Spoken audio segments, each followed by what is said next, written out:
Olá a todos, bem-vindos à parte 3 da aula 2. E nesse vídeo eu vou falar um pouquinho para vocês sobre o histórico, um breve histórico da energia fotovoltaica. Vou falar um pouco sobre os dispositivos em si, a história dos dispositivos, vou falar um pouco sobre aumento de eficiência e vou falar um pouco sobre o custo da energia e volume de capacidade instalada no mundo. Então, vamos nessa. Bom, aqui tem uma linha do tempo, né? O efeito fotovoltaico ele foi descoberto acidentalmente em 1839 por Alexandre Becquerel, né? Um cientista francês. Ele observa, então, pela primeira vez o efeito fotovoltaico acontecendo num sistema eletrolítico, né? Percebeu que com a luz incidindo nesse sistema, ele produzia mais energia elétrica. Bom, logo em seguida, né, a gente teve aí, logo em seguida não, alguns anos depois, da ordem de 40 anos depois, o primeiro artigo científico, né, com a publicação do efeito fotovoltaico em células de selênio, né, também ali num ambiente aquoso, né, e aí em seguida Charles Fritz ele faz a primeira célula solar de um dispositivo sólido, né? É uma célula de selênio coberta com ouro, com um eletrodo de ouro, atingindo da ordem de 1% de eficiência. Em 1888, a gente vai ter a primeira patente em célula solar, chamada Solar Cells, né? Um inventor americano, Edward Weston, né? Então, essas patentes estão todas disponíveis, são públicas, quem quiser olhar depois. Em 1904, um outro tipo de célula solar, também semicondutor ali, com óxido de cobre e cobre.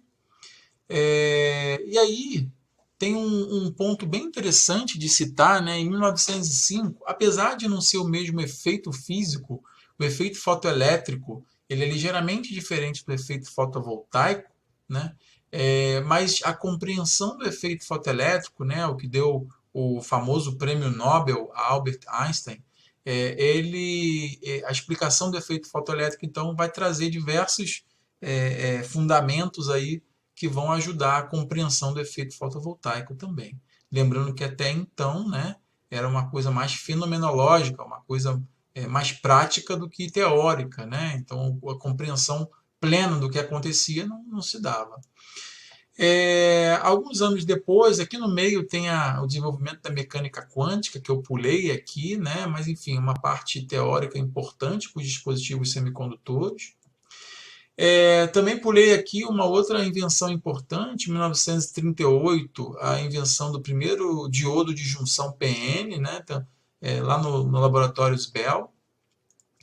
E aí, em 1947, tem um fato extremamente importante, né, para os dispositivos eletrônicos, que é a invenção do transistor, né, que também não deixa de ser um triodo, na verdade, de junção, NPN ou PNP.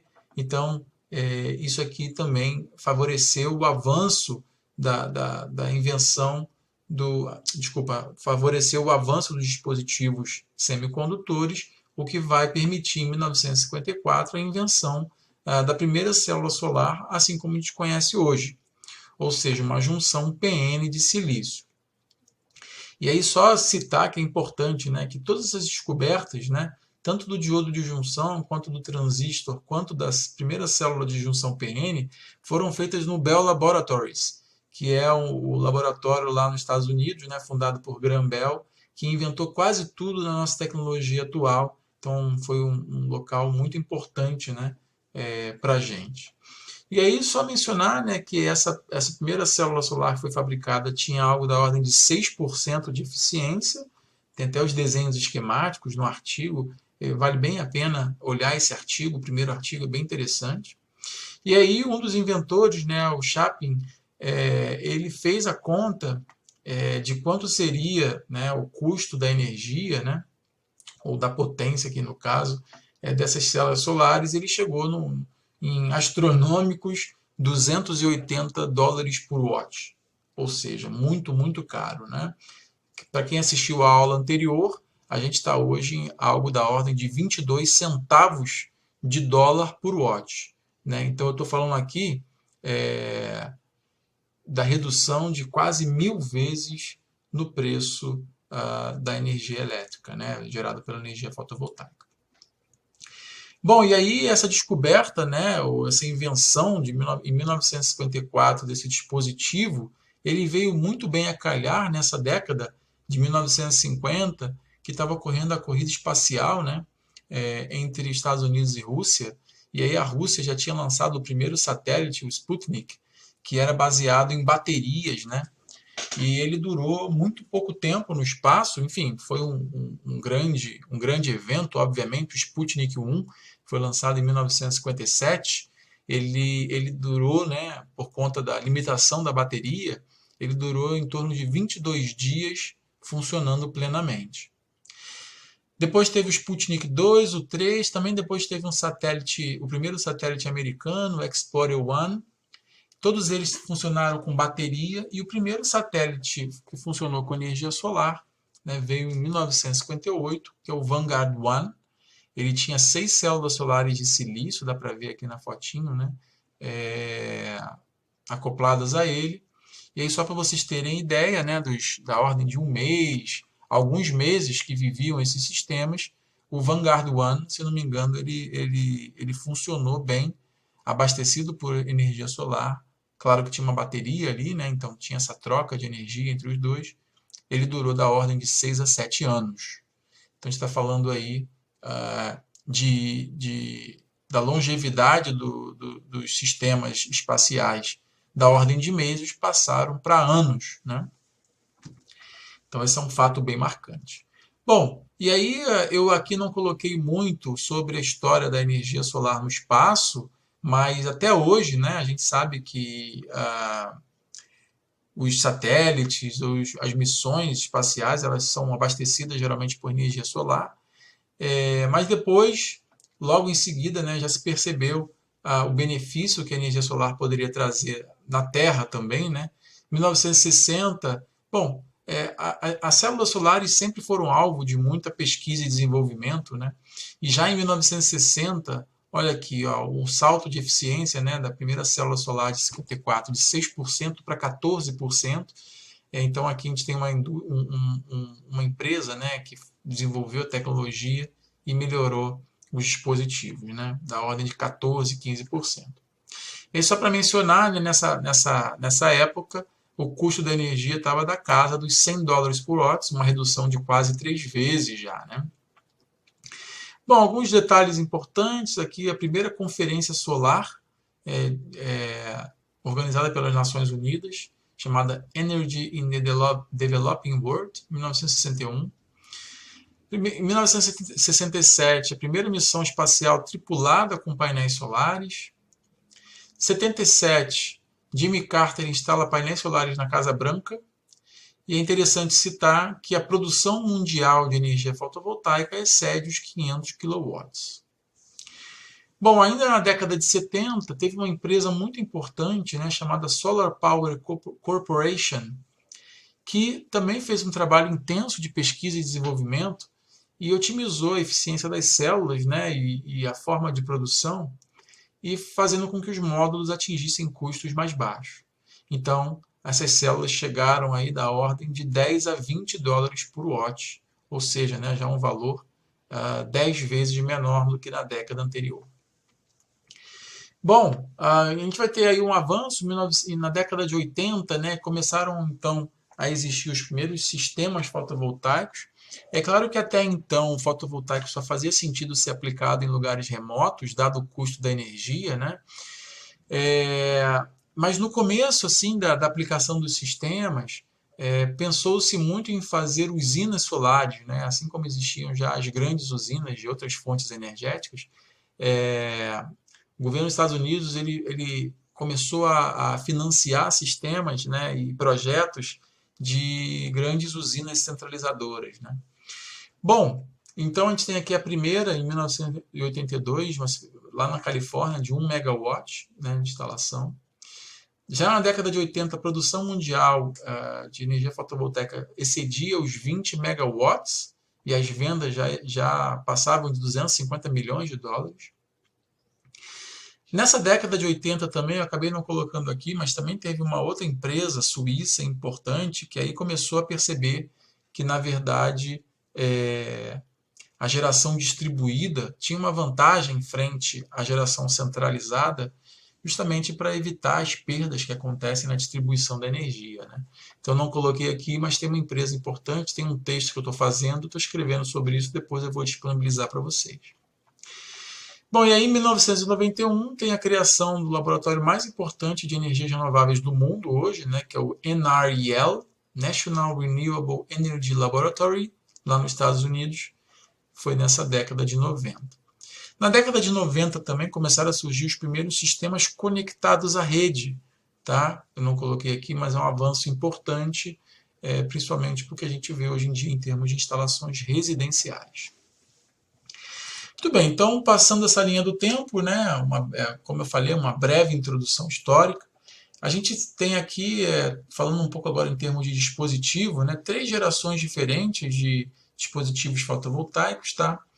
Então, geralmente nesse gráfico aqui eles são classificados. Então, é um gráfico de eficiência por custo, tá? Então, aqui, dependendo da região desse gráfico onde a tecnologia tiver, você tem um custo por watt mais alto. Aqui, por exemplo, né, a gente tem $3,50 por watt, $1 por watt. Você vai ter tecnologias aqui nessa linha, né, de 50 centavos de dólar por watt. E aí você tem 20 centavos de dólar por watt, 10 centavos de dólar por watt. Então, a gente vê ali que a primeira geração fotovoltaica. Então, na verdade, esse aqui eu tirei de um livro um pouco mais antigo. É claro que essas células já atingiram outros custos mais baixos, tá? Mas a primeira geração fotovoltaica é de silício cristalino, né? A gente costuma dizer que ela tem eficiências médias, né? E um custo médio, ou um custo alto, vamos dizer assim, comparado com o que a gente vai citar daqui a pouco, que são as células de filmes finos. Então, você tem aqui a primeira geração fotovoltaica, eficiências médias, produção cara. A segunda geração fotovoltaica é de filmes finos, né? Então, percebeu-se, né, que existem materiais como SiG, CDTE, silício amorfo, que precisam de uma espessura muito pequena de material para absorver toda a energia solar que ele pode absorver. Então, por colocar menos material, a produção fica mais barata, só que as eficiências também são bem baixinhas, né? Então, essa segunda geração que vai atingir um custo por watt menor. E, por fim, a terceira geração, né? Existem vários conceitos associados à terceira geração. Alguns deles são mais comuns, né? Como já viram falar provavelmente de células solares orgânicas, células solares sensibilizadas por corante, e as células da moda, que são as células de perovskita. Todas essas células que estão aqui, elas têm eficiências baixas, tá? Geralmente eficiências baixas, ou sofrem de baixa estabilidade, não conseguem sobreviver por muito tempo. Só que a produção delas é extremamente barata. Extremamente barata, né? Então, eventualmente, até compensa que o sistema viva menos tempo ou produza menos energia e você coloque ela instalada numa área maior ou troque ela com mais frequência no seu sistema. Tem também dentro da terceira geração alguns conceitos mais robustos, vamos dizer assim, que já tem uma produção mais madura e atingem eficiências altíssimas, como as células de múltipla junção, células solares de portadores quentes, células de banda intermediária, de múltipla geração de Exton e por aí vai. Só que a produção dessas células são caríssimas, né? Então, fazendo uma razão aqui, né, entre custo e eficiência, você acaba podendo atingir, né, um custo por watt mais baixo. Bom, e para finalizar, eu trago aqui um histórico de eficiência, né? Geralmente, quando a gente fala de célula solar, a gente está muito preocupado com a eficiência de conversão fotovoltaica, que nada mais é do que o quanto ele consegue tirar do sol e converter em energia elétrica. É claro que 100% não existe, até por limites termodinâmicos, né? Mas aqui a gente consegue ver a eficiência. Esse gráfico é um gráfico de eficiência em função do tempo, de diversas tecnologias. Aqui cada cor representa uma tecnologia, cada símbolo uma tecnologia diferente. Então aqui a linha, os símbolos azuis representam silício cristalino, né? Então a gente vê lá o mais comum, né, que é o silício cristalino monocristalino sem concentração, que seria o quadradinho azul fechado, ó, aqui, ó, tá? Então, na década de 70, saindo dos 14, 15%, como eu falei anteriormente, com um avanço na década de 80 para algo da casa dos 20%, década de 90 chegando a 22, 23%, dando uma estabilizada, e essas células hoje atingem uma eficiência de 26,1%. São as células mais comuns no mercado, né? As células de filme fino, né, são essas que estão em verde, tá? SIG, CDTE, silício amorfo. A gente percebe que a eficiência delas é bem mais baixa, né? E elas foram evoluindo. Então, na década de 70, menos de 10%. E aí, então, na década de 80, atingindo 10%. Década de 90, passando para 15%. Década de 2000, né, 2010, chegando aí a 20% de eficiência. E hoje a célula solar de filme fino que mais tem a maior eficiência é a célula de SIGS.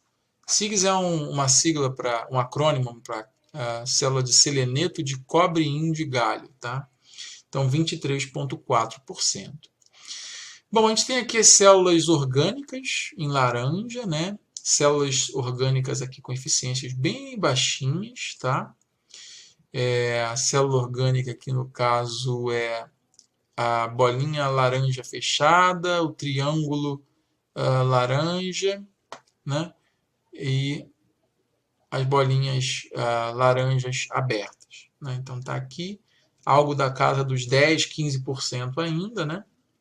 E as células de perovskita, que são a sensação do momento, por quê? Porque elas começaram a ser pesquisadas na década passada, 2012, 2013, e olha o aumento da eficiência delas, né? Então elas saíram aqui da casa dos 15% de eficiência e estouraram já hoje mais de 25% de eficiência. Bom, agora no extremo, né, superior desse gráfico, a gente vai ver essas células com símbolos roxos. Elas são todas células de múltipla junção, né, em que você empilha junções de diferentes materiais para aproveitar melhor o espectro solar. A gente vai falar sobre isso na aula 4, se não me engano. Então a gente vê que a célula mais eficiente hoje, ela tem 6 junções, foi feita pelo NRL, aquele laboratório que eu falei, que é inclusive o laboratório que publica esses gráficos e atualiza esses gráficos todo ano. Então é uma célula de 6 junções sobre concentração solar. Atingiu a eficiência de 47,1%, gente. Bom, então depois explorem com mais calma esse gráfico, ele é gratuito, dá para baixar lá no site do NRL, eu vou passar o link para vocês. Bom, e aí por hoje é só, né? Então na próxima parte, né, da aula 2, a parte 4, eu vou falar brevemente sobre o mercado de energia fotovoltaica. Muito obrigado então pela audiência de vocês, até a próxima.